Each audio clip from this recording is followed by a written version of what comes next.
and has very much improved, mostly as a forward, but he's also looked better in the ruck and around the ground. So yeah, keep an eye on him also. But if you had a choice between De Hale and Vickery at this point, I'd probably go with David Hale.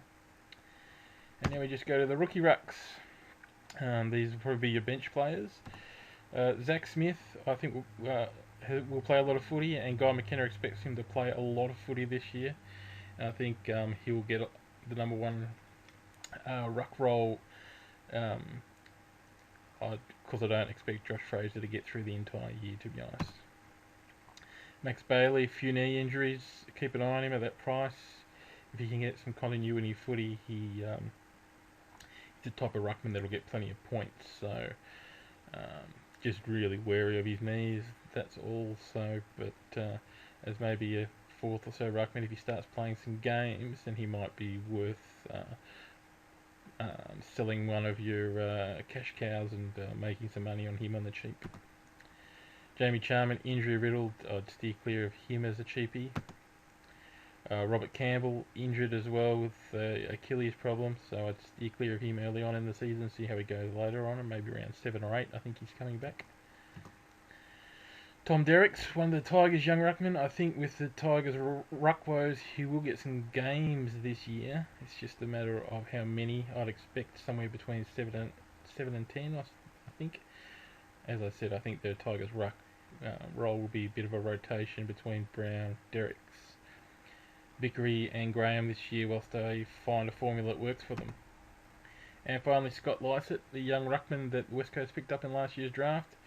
He could get the second kind of ruck option there at the Eagles, and if someone gets injured, I think he could play some footy, and he is a very talented player who can find the footy in the under 18, so keep him in mind and on your watch list for 2011.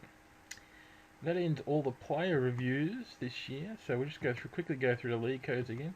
940837910357, that's for Supercoach and Dreamteam. They may be full. I don't know whether I'm going to create any more leagues, but if they're full, they're full. But for all those people who have joined up, I look forward to challenging you in 2011. And now we'll go to the injuries, and we'll look at how you can manage your injuries in 2011. There are probably 3 sites to use, which Footy Media don't have any affiliation with, but it's what I use when I'm managing my fantasy football teams. First one is the most obvious, and it's the AFL website, who come out with the injury list. It's the same injury list that I think the Age and the Herald Sun use every Tuesday, so keep an eye out for that on Tuesdays. Probably a little bit more comprehensive is injuryupdate.com.au. There's an AFL one there. Kind of lets you know when they're expected back and exactly what their injury is with some description. Hasn't been updated that much over the summer break with AFL, obviously, but once the season's on, it's an excellent source for injury news. And the final one's a bit more work for fantasy footballers, but if you want to keep an eye on some of your players that are in your team that aren't from your clubs, that you probably don't have as good contact as you should, just have a sniff around the big footy forums and see what the fans are saying about players' forms and injuries and stuff. It's always a handy way to keep an eye on how your players are going, but like I said, it does take a little bit more work to do a search for your players and see how they're going. But if you've got any players that you're concerned about, just whack them in the search thing of big footy and see what the fans are saying about them. Now, there are some players that I've kind of jotted down in my notebook over the summer when I've heard that they've had some injury problems, and these be they. We'll start with the forwards, and these Paul Chapman doesn't look like getting through round 1. Alan Didak's coming back from injury. Jonathan Brown hasn't hardly trained at all for the last month or so. Schneider's been injured. Jack Rewalt's kind of coming back from a knee, but he looked good the other day in a practice match, so I wouldn't be too concerned about him. James Posey-Adley, doubtful from round 1, but could be there. I put Robbie Gray in there. He's had a reasonable pre-season, but he's always a worry with his injuries. Chris Knight's same boat, coming back from injury, serious injuries, but also looked good in a practice game the other day. Gary Rowan, I heard a little thing about him possibly hurting his Achilles, and we all know about Mzungu. Midfielders, Gary Ablett interrupted pre-season with hips and groins. Uh, Barlow's broken leg, of course. Luke Hodge, very interrupted pre-season. Chris Judd early on in the pre-season had some problems, but he looks like he's flying now, but still got a small question mark over him. David Mundy, interrupted pre-season. Ryan Bastanak is out for a while with knee injury. Nathan Foley coming back looked to me at the practice match like he can get back to his best form. Got over 100 points in his last practice match. Joel Corey had an injury-riddled 2010. Just looked very tired and battle-weary, and I'm a bit concerned about Joel Corey. Daniel Kerr's pre-season's been injury-riddled again and won't be ready for round one, but I'll look. And we know about Ian Callanan from a couple of weeks ago about his bicep torn. Brian Lake had multiple surgeries over the summer and might be back round 1, round 4, round 7, who knows. Bit concerned about that. Beau Waters. Beau Waters,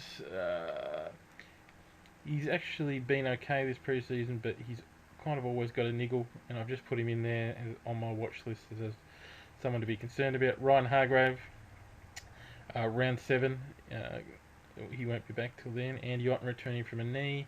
Jed Adcock returning from a knee injury as well, all last year, second half of the year. Ben Jacobs got glandular fever. Nick Malchaski did his knee. James Frawley, pectoral injury. Roger Hayden's out for 8 or 10 weeks, I think, and Ty Kennelly's out for a couple of weeks, so just be wary of them when you're selecting your team early on. Aaron Sandlin's had a slow pre-season and not convinced that he's ready to go round 1. Hamish McIntosh, we talked about, injured. Matty Leuenberger, he's perpetually kind of had injury problems, and I'm just got an eye out on him. Cruz returning from a knee. Otten's not the best. Kurt, not the best pre-season, but he never has a good season anymore. He's kind of injured all the time. Tippett with his ankle could be out for the first couple of rounds. Gardner out long term. Fraser, in my opinion, is brittle. Max Bailey coming back from 3 knees. Got a question mark over him, and Robbie Campbell, as I said, with the Achilles.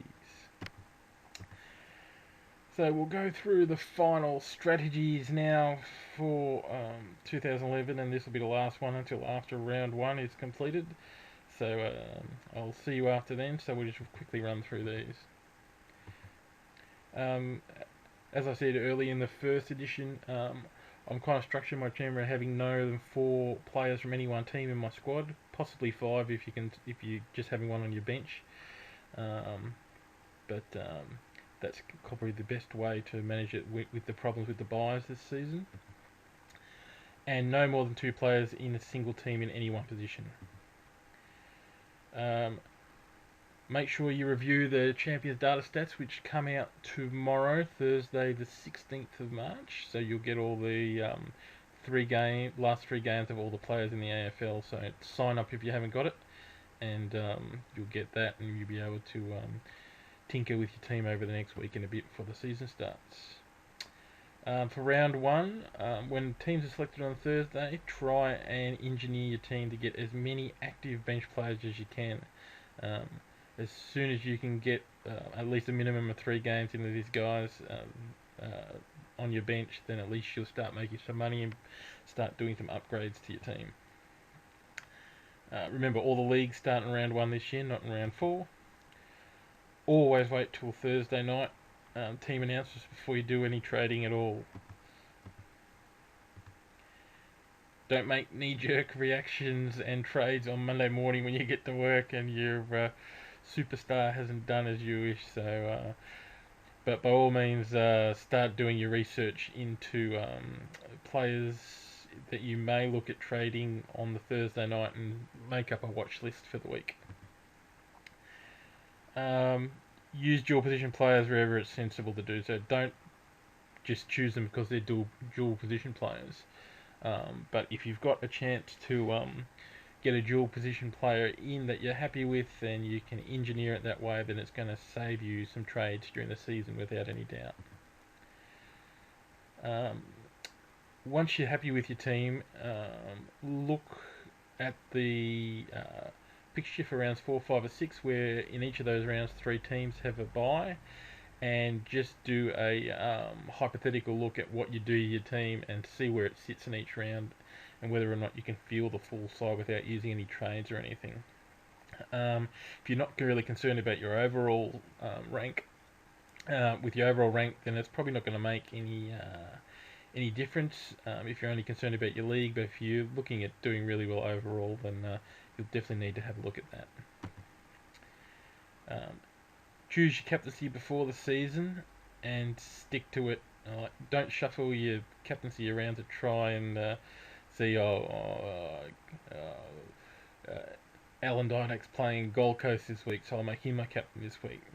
Like, you'll have a blue chip star that you've got, whether it's Swan or Goddard or Ablett or Chapman or someone, and just stick with them as your captain, and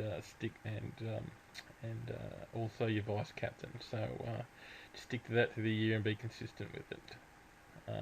Captaincy is probably not the hardest thing. Like, most people have Dane Swan or Goddard, so just stick with them.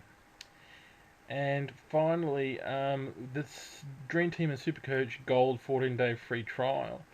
If you sign up for it like next Tuesday or Wednesday, you'll have all that information for a few days before round 1, and you'll be able to analyse all of the post round 1 stats and trades, and you'll also have it until the middle of week 2, so you'll have it for 2 full rounds of footy, and you'll be able to see whether or not it adds value and whether or not you're going to use it or not, and whether or not you pay to sign up to use it. So just letting you know that that's probably your best strategy to see whether or not that's good value for you as a fantasy footballer or not.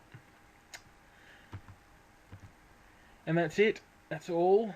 Thanks for listening in the pre-season. I appreciate all your comments and stuff on YouTube and the blog and stuff. So yeah, I'll see you after the round 1 finishes. I'll be there on Thursday night, cheering on my Tigers against the Blue Boys, but I'll also be cheering on my fantasy footy team for the entire week. So we'll see you all then. Cheers. Thanks, guys.